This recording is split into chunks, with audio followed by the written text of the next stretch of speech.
Galera, falem aí se vocês estão ouvindo o Renan, falem no chat. Pode falar, presidente, o que você vai contar de bom pra nós da Oeste, tá? Então, Cara, a repercussão monstruosa, tá?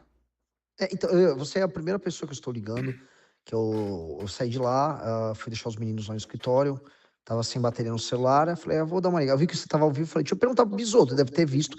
E eu sei que um tema, vamos dizer, sair da Oeste é uma coisa sensível para você, porque é uma conversa com a direita, com pessoas mais velhas.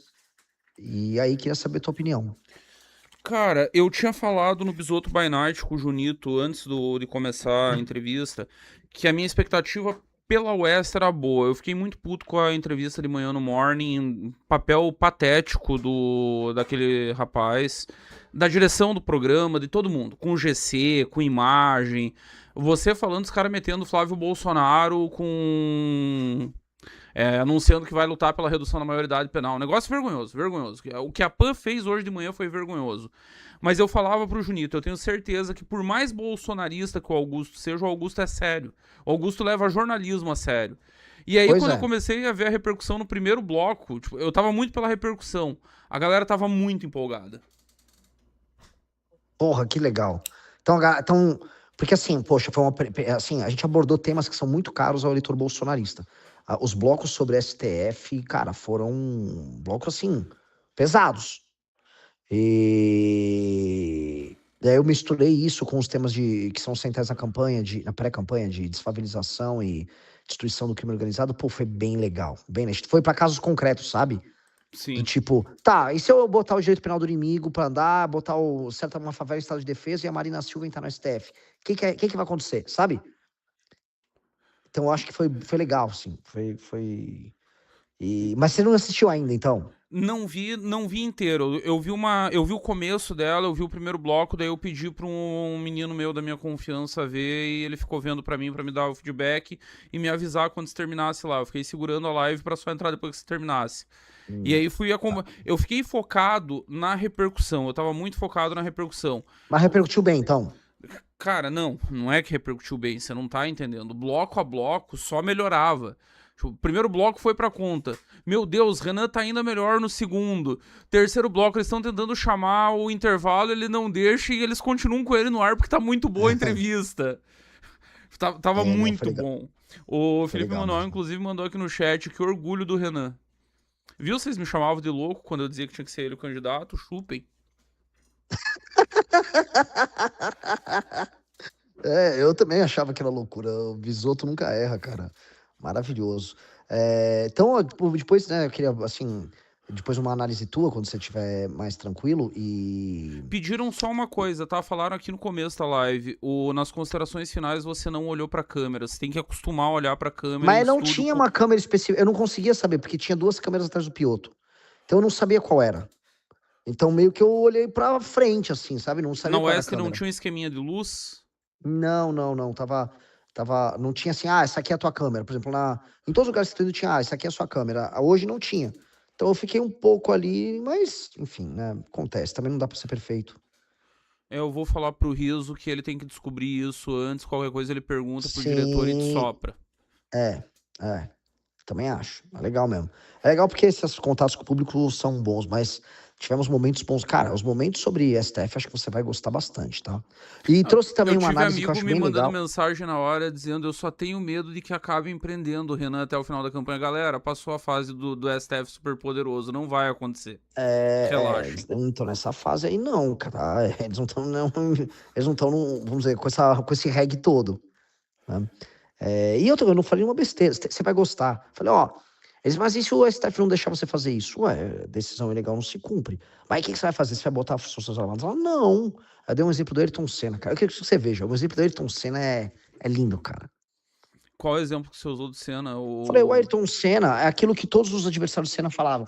Eles colocavam como numa disputa de posição, eles colocavam numa posição em que o adversário ou batia nele ou recuava. Eu falei, eu vou me colocar nessa posição, eu vou colocar o direito penal do inimigo, vou implementar. Se alguém for fazer recurso institucional, é STF, não eu. E aí, cara, eu vou só defender o presidente de um golpe. Agora, paralelamente, o que o Bolsonaro fez? Ele que ficou na posição de bater no Xandão ou recuar. E aí ele recuou. Cara, e é um negócio, nós conversamos muito sobre isso em outros momentos. Se você não é idiota, a chance de ganhar queda de braço com o STF é muito grande. Tipo, E o problema é eu que ainda falei, eu duvido que o STF vai querer barrar uma decisão minha depois de ser eleito. Assim, eu não tô querendo brigar com o STF, eu não tô indo brigar nem com o Congresso nem com o STF. Eu vou passar um programa que envolve reformas fiscais, reforma de competitividade, mudar as leis penais, destruir o crime organizado e fazer uma reforma no Estado brasileiro. É só isso que eu quero fazer. Eu não tô ali pra brigar com ninguém. Agora, se vier brigar comigo, eu vou brigar de volta. Ponto. E, cara, isso é uma mensagem pra quem tá ouvindo, tá, galera? Quando aquele tiozão, aquela tiazona vier e disser, ah, não, mas o Congresso não vai deixar, o STF não vai deixar, essas propostas são muito lindas, mas não rola. Em 6 meses o presidente faz o que quiser. Agora o presidente precisa saber o que vai fazer, né, Renan? Quando o presidente chega com um colombiano no Exato. Ministério da Educação, com um guri Exata. definindo política externa, não vai rolar, não tem como. Exato, exatamente. A gente tem que chegar com um ônibus de proposta e começar a resolver o Brasil. E outra coisa, o presidente ganhou a eleição, ele tem que estar fazendo uma coalizão, não só de partidos, é coalizão assim com quem importa na imprensa, é com quem importa no empresariado. Todo mundo fala, cara, vamos botar pra fuder, vamos fazer esse país se resolver. Conversar com todo mundo, fazer uma super coalizão. E vou ser sincero, eu vou até falar isso, chamo até a Globo pra sentar. Vamos resolver crime aqui, Globo? Vem, vamos todo mundo resolver essa bagaça. Não precisa gostar de mim. E tem uma chave, cara. Eles também estão cansados de lacração de um lado e lacração do outro. Eu falei, não quero lacrar, quero passar essa agenda aqui. Eu até falei, eu respondi sobre isso no By Night, ainda na live do MBL. Reclamaram que você não foi agressivo com o rapaz lá do Morning, e aí eu disse, galera, Bolsonaro era um ogro com a imprensa em 18. Aí já era faniquito de fanbase. Ai, olha, ele humilhou o jornalista. O que aconteceu no governo? O que aconteceu depois? O que acontece com o bolsonarismo até hoje? Não precisa. Não precisa. Você já viu, falando nisso, mudando de assunto, mas ainda no mesmo assunto, já que você falou de coalizão gigantesca, você já viu o Ângelo Coronel te elogiar? Cara, eu vi agora chegando em casa. Cara, tá acontecendo, Bisoto. Um cara desses que tem uma sensibilidade política gigante, gigante. Esse cara não falaria se não tivesse rodando nas cidades do interior da Bahia, tá? CNM não te convidaria se os prefeitos não tivessem sentido. Eu falei isso hoje no By Night também. Cara, você é o candidato que tá propondo acabar com o município e a confederação dos municípios chamou pra você ir lá conversar com eles. Exato. Até porque tá começando uma revolução, né? Tem prefeito cancelando festa agora. E o que eu tô propondo, eu vou lá e vou fazer bem claro. Eu tô propondo fortalecer o município. O fundo partidário eleitoral vai ser determinado pelo resultado do prefeito. O que eu tô falando é, eu vou deixar o prefeito mais poderoso que o deputado. Só que do outro lado, se o prefeito não trabalhar direito, ele perde o cargo. Papo reto, não é o que vocês querem? Você deixa de ser mendigo com o Pires na mão em Brasília, tendo que se Exato. arrastar atrás de deputado pra conseguir emenda. Exato. Quem vai mandar no dinheiro é o prefeito. Só que ele tem que ser bom. Se não entregar, cai. É simples. Exato. Papo reto. Como é na vida de todo mundo. Empregado que não entrega é demitido. É Exatamente. simples. Exatamente. Exatamente. Exatamente. E eu acho que vai ser um tesão falar isso lá. Eu tô me preparando para os 10% e para aguentar a campanha. Nós estamos passando o deserto. Agora é a fase mais difícil da campanha. É A fase do picareta. Felipe Nunes. Isso. Exatamente. É picareta vendendo pesquisa. É cenário. Eu peguei o resultado deles em 2022. Cara, eles fizeram um ajuste de 17 pontos no Bolsonaro em 22. É foda, é foda, é foda. Não, bizarro. O Datafolha, que todo mundo sabe que tem viés petista, o Datafolha foi 10 pontos, eles foram 17. É. E aí foram contratados pela Globo como prêmio pela imprecisão. Não, patético, patético. O Brasil precisa desesperadamente do mercado de pesquisa robusto. Eu defendo que a universidade faça pesquisa, todo mundo faz. E nós vamos filtrando o mercado. Nós já vimos vários caírem. O Ibope parou de fazer pesquisa. Lembra do Vox Populi? Você é da minha geração, você lembra do Vox Populi? Uhum. Ninguém mais Desapareceu fala em Vox sem Populi. nenhuma credibilidade. E com a Quest não vai ser diferente depois desse ciclo eleitoral. O Felipe Nunes vai fazer o troco dele ali, vai dar as consultorias dele para otário na Faria Lima. E eu não tenho medo de chamar otário de otário, porque otário tem que ser chamado de otário. Pô, deixa eu te falar, falando em Otário da Faria Lima, você vai se apaixonar pelo que eu falei do Paulo Guedes, que eu falei do... Se é o mesmo da Fazenda, eu falei, definitivamente não vai ser alguém que vendeu o Banco Master pro mercado, para os seus clientes no mercado financeiro. Gente da Faria Lima que vendeu o Banco Master não entra no Ministério da Fazenda. Cara, foi bem da hora. Foi bem bom. Que é o recado pra Faria Lima, que fica lá fazendo... E eu também falei, ficaram lá postando no Tarcísio, não sei o quê, erraram tudo, venderam o Banco Master, no meu ministério não entra. É o mínimo, né? Ações têm consequências depois de tudo que fizeram. Ah, E já não é só mais o Banco Master, né? Não sei se você viu a notícia do dia. BRB precisa de 6,6 bi até o final do mês, se não é liquidado também. Mais um. O mesmo BRB que comprou Master pra caralho, né? Tem que E também prender os ele envolvidos, é muito bom. Sabe no que o BRB é bom também? Financiamento imobiliário. Se você quiser uma mansão em Brasília por sim, 4 milhões, um negócio assim, você consulta eles que eles arrumam. sim. Clássico. Não, é isso, Bisotão. Vou jantar aqui. Cheguei em casa. Obrigado, velho. Boa janta, Me tamo deu um junto, feedback. presida. É isso então, galera, com exclusividade para vocês, Renan Santos aqui na nossa live. Tratei rapidamente aqui com o Renan, eu vou falar mais um pouquinho com vocês. A Quest surgiu em 2021. O primeiro turno deles de 2022 foi tenebroso. E aí, quando se fala em track record dos institutos no Brasil, é sempre a mesma conversa fiada. Ah, mas no segundo turno ele aceitou. Ah, mas na eleição de São Paulo ele acertou. E eu dei uma pincelada nisso no Bisoto by Night, no MBL, eu preciso falar de novo aqui para vocês. Parem de comprar essa conversa afiada. É hora da gente ter uma conversa de adultos sobre institutos de pesquisa. Vou falar primeiro do mais famoso, sólido, antigo e duradouro instituto de pesquisa no Brasil, o Datafolha. Todo mundo sabe que tem um viés pró-petista. Todo mundo. De 2002 até 2022, a média de superestimar o PT está na casa dos 10%. E por que dá os 10%? É sempre 5 pontos a mais pro PT do que faz na urna e 5 pontos a menos, pelo menos, do que o adversário antipetista faz na urna. Foi assim com Serra em 2002, com Alckmin em 2006, Serra de novo em 2010, o Aécio em 2014 e Bolsonaro em 18 e 22. Todo mundo sabe do viés do Datafolha, não é segredo para ninguém. Quem é experiente em campanha, quem já trabalhou em campanha presidencial, é o meu caso, já planeja, já pensa, já sabe. Chegou a pesquisa do Datafolha, você sabe, o petista está com 5 pontos a mais do que ele tem na realidade. E o antipetista está com 5 pontos a menos do que ele tem na realidade. O track record que deveria ser avaliado se a gente fosse sério, não é o faltando uma semana para a eleição. E aí eu até dei um exemplo na live hoje no Bisoto by Night, que foi o que aconteceu numa live que tava eu, o Renan, o Beraldo e o Renato em 2022. E o Renan perguntou, uma semana antes do segundo turno, qual que seria o resultado da eleição. Eu errei por 4 décimos a minha previsão.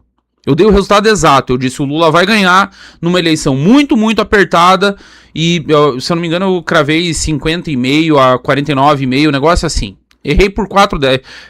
Eu lembro que foi 4 décimos porque a Jéssica um dia fez a conta pra mim, revimos o vídeo. Errei por 4 décimos. Eu virei instituto de pesquisa, previsão, mãe de nada? Não virei. Eu tenho boas análises, eu consigo prever cenários antes deles acontecerem, mas eu não virei o especialista acertador de número porque acertei o resultado de uma eleição faltando uma semana. Qualquer analista político experiente deveria fazer isso com facilidade, dando risada. Os institutos sempre fazem isso em todas as eleições e aí vem a malandragem. A manipulação não vem faltando uma semana ou 2 para a eleição. Aliás, faltando 2 é o período que começa o ajuste. O instituto que era bolsonarista e que estava dizendo que o Bolsonaro ia ganhar com 10 pontos faltando 2 semanas, faltando um mês, aí faltando 2 semanas... Não, a diferença começou a reduzir. Aí o ritmo cai, tipo, era 10 pontos, passa a ser 5. Aí faltando uma semana entra na margem de empate. Aí faltando um dia sai uma pesquisa com os dois rigorosamente empatados.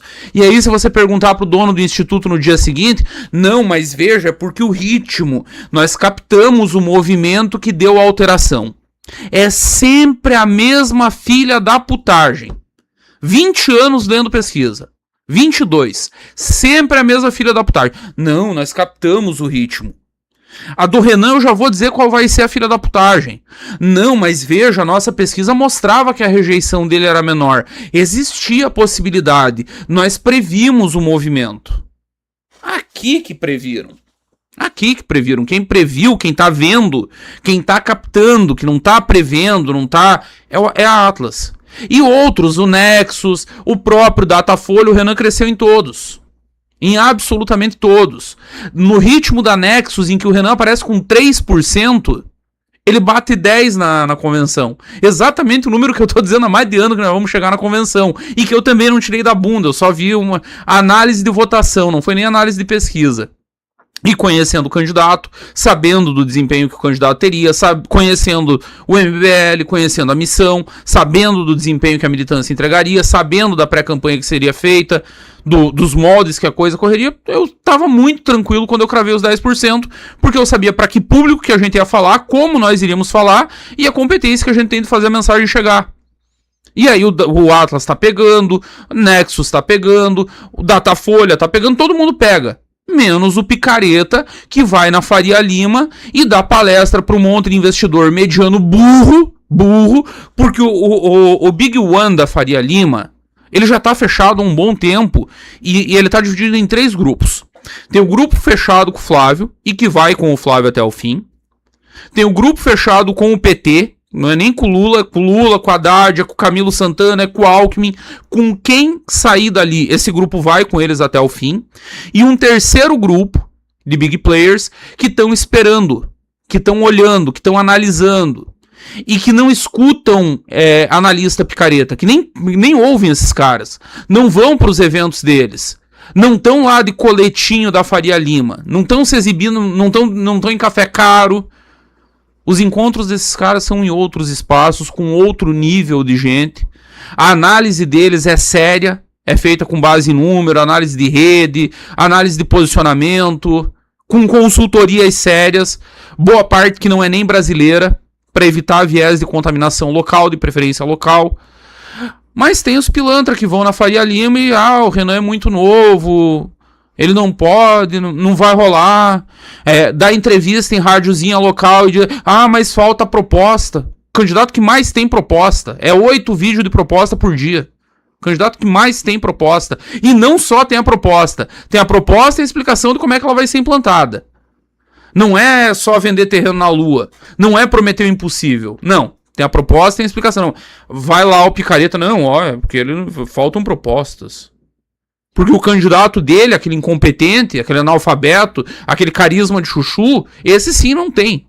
Esse sim espera o Renan falar pra depois copiar. E aí tem a cara de pau de ir no Vilela dizendo, não, ele me copiou porque eu sou mais velho. Vai tomar no teu cu, Romeu Zema. Antes que eu me esqueça. Figura patética, deprimente, ridículo. Pequeno.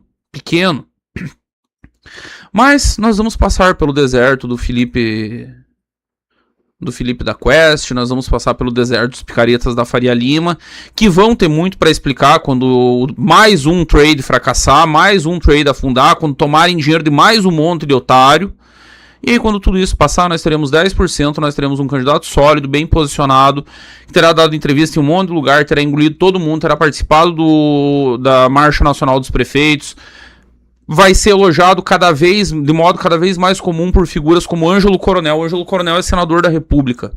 Ângelo Coronel é do grupo do PSD que opera a Bahia Profunda. É herdeiro do carlismo, tá? Pra dizer quem é Ângelo Coronel, é um dos herdeiros do carlismo. É ele e o Otto Alencar. Os dois operam o carlismo no sertão baiano. Esses caras manjam de política real. Por que os prefeitos chamaram, mesmo com o Renan, defendendo pautas que são impopulares para os prefeitos? Porque eles estão sentindo na ponta. Porque a nossa mensagem está chegando. Porque o trabalho está sendo bem feito. E vocês vão colher isso logo ali na frente. É só ter paciência, estômago, ignorar a picareta, ignorar a pilantra, ignorar mentiroso, ignorar pesquisa fake e trabalhar, continuar subindo placa, continuar divulgando, continuar perguntando quem é Renan Santos. Bora pra cima que por enquanto nós estamos dizendo que o futuro é glorioso. Logo ali, agosto, setembro, nós vamos estar dizendo o presente é glorioso. Vocês vão ver outros Ângelos Coronéis se manifestarem. Vocês vão ver daqui a pouco empresário grande abrir a boca e dizer, olha, gostei do que esse menino falou. Tá falando coisas interessantes. Fala coisa com coisa. O raciocínio dele tem início, meio e fim. Aí a coisa vai ficar cada vez melhor. Só mantenha o sangue frio que vai dar tudo certo. Fala, meus queridos, aqui quem fala é o Alan do canal Inevitável Cortes, e no meu segundo mês postando cortes aqui no YouTube de figuras do Partido Missão e do MBL, eu faturei cerca de 25 mil reais, ou um pouquinho mais de 4 mil dólares. E se você tem interesse em estar criando o seu próprio canal de cortes, eu preparei um treinamento 100% focado, mostrando o passo a passo para você estar conseguindo fazer seus cortes de figuras do Partido Missão e do MBL. Para acessar o treinamento é só clicar no primeiro link da descrição ou ler o QR Code que tá aparecendo aqui no meio da tela agora. E se você gostou desse vídeo, não se esqueça de deixar o like e se inscrever no canal. Te vejo no próximo vídeo.